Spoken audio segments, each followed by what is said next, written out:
Oh, all right. Let me bring that up just a little bit. So, the firestorms here in California are subsiding. Hopefully in a couple days they'll be completely gone. But last night and the night before we had quite a time. Let me go over to the board and explain to you what happened and what's going on.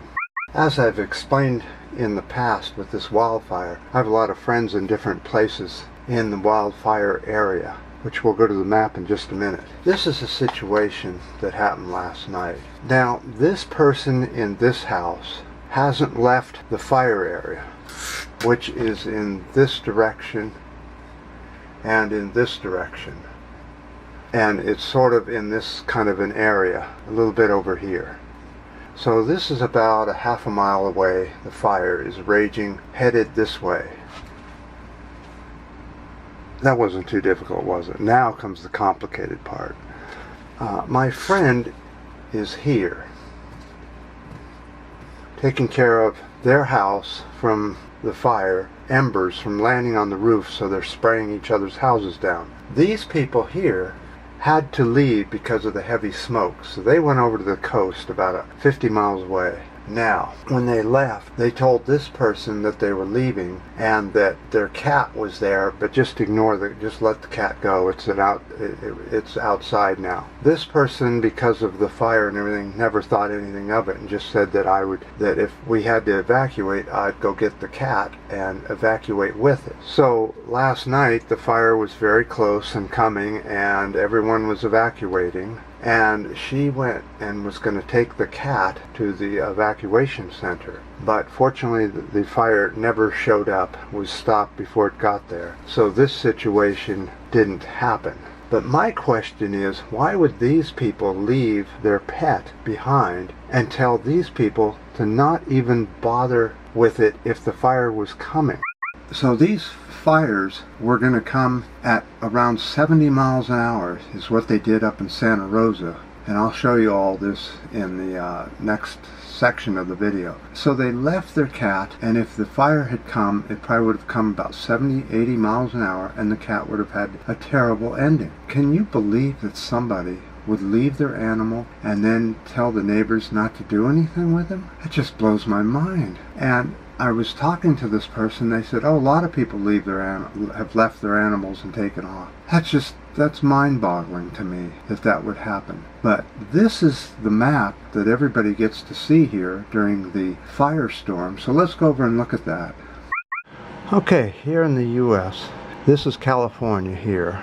This is San Francisco right here. 1 million people live right in this little area. This is the North Bay, Marin County, Sonoma County. This is the fire area, all right, and this area keeps going north, it goes all the way up. So from here to here, which is about 70 miles, there's a fire. Now let's go into my friend's place. So it's right up here in the North Bay. This is called Sonoma County.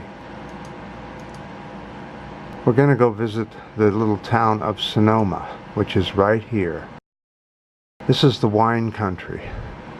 So, the person who I'm talking about lives right here. This is the situation area. This is where those houses are.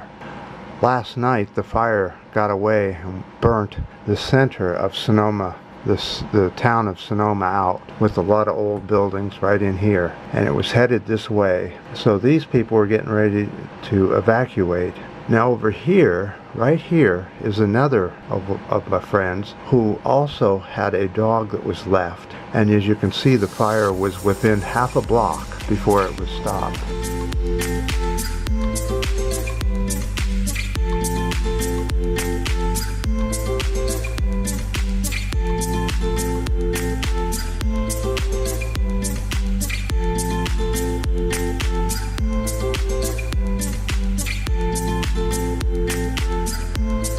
Back before Europeans were here in North America, the continent was covered with Native Americans that lived all over the countryside, both north and south. There wasn't any place that wasn't occupied already. But at that time, they relied on animals to survive. The respect was so high that they never killed for pleasure and only killed what was necessary, and made sure that the health of the herds and the animals were kept in check by not overhunting and that sort of thing. Nowadays, people have no respect for the land or the earth. They seem to, I can't say that all humans, the corporatized humans, the sheeple, they just don't seem to care. What's your thoughts on this?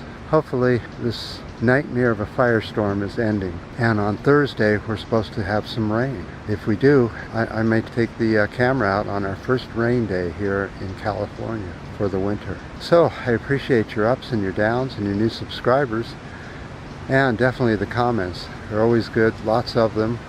Join in if you can, and until next time.